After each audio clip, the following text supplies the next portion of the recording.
એક સવાલ થાય છે કે જ્યારે સરદાર વલ્લભભાઈ પટેલના નેતૃત્વમાં બારડોલીનો સત્યાગ્રહ થયો ત્યારે સરદાર વલ્લભભાઈ પટેલ એ જમાનાના ખેડૂત એ સમયની ગુજરાતની જનતાએ કોઈ દિવસ એવું વિચાર્યું હશે કે ગુજરાતમાં એક એવો કાળો દિવસ આવશે કે મોરબીમાં, ટંકારામાં, સૌરાષ્ટ્રમાં ઠેર ઠેર ખેડૂતોની મરજીની વિરુદ્ધ ઉદ્યોગપતિઓ મોટી કંપનીઓની દલાલી અને ચાપલુસી કરવા માટે રાજ્યની પોલીસ અને ભાજપના નેતાઓ રીતસર દલ્લા બનીને ખેડૂતોની મરજીની વિરુદ્ધ એમના ખેતરમાં વીજળીના થાંભલા નાખશે, નિયમ પ્રમાણેનું વળતર નહીં ચૂકવે અને એક અડધો કલાક માટે જેતપર ગામની પટેલ સમાજની બહેનો અન્ય સમાજના ખેડૂતો હાઈવે પર ચક્કા જામ કરે તો પોલીસ એમના બરડા તોડી નાખશે, એમની પર દંડાવાળી કરશે.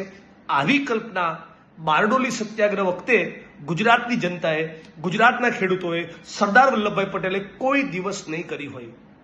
અંગ્રેજો વધારે નીચ હતા કે ગુજરાતની ભાજપ સરકાર? હવે ગુજરાતની જનતાના મનમાં સવાલ નથી રહ્યો. જે પ્રમાણે બર્બરતાપૂર્વક ખેડૂતોને મારી રહ્યા છે, જે પ્રમાણે એમની પર ખોટા કેસ કરી રહ્યા છે, જે પ્રમાણે એમની મરજીની વિરુદ્ધ એમના ખેતરમાં, એક નાના ખોબા જેવા ખેતરમાં 2000 પોલીસવાળા ઘૂસી જાય અને એસપી અને આઈજી બધા સરકારના તાલ ઉપર રાસડા લેતા હોય અને જાણે ગુજરાતની બાકીની જનતાને પેટનું પાણી જ નાલતું હોય અને આખા ગુજરાતના તમામ છાપા ચેનલો એકાદ બે અફવાને બાદ કરતા સાવ મૌન બની ગયા હોય, મને લાગે છે કે આ ગુજરાતની વર્તમાન પેઢી, એ ગુજરાતની આવનારી પેઢી, એ ગુજરાતની આ પરિસ્થિતિને જોઈને એ આપણી પર હસવાની છે.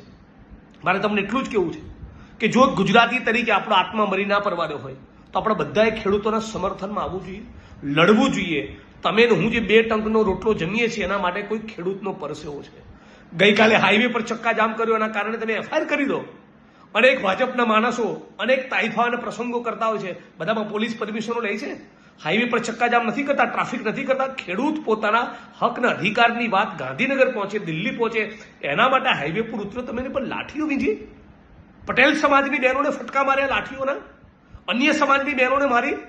ખેડૂતોની ઉપર આટલું દમન કરો છો, જરા શરમ તો કરો, શરમ. જેના પરસેવાથી પેદા થયેલું અનાજ ખાઓ છો એને લાકડીઓ મારો છો. હર્ષ સંઘવી અને ભૂપેન્દ્રભાઈ પટેલ, ગુજરાતની આવનારી પેઢીઓ તમારા માટે શર્મિંદગી મહેસૂસ કરશે.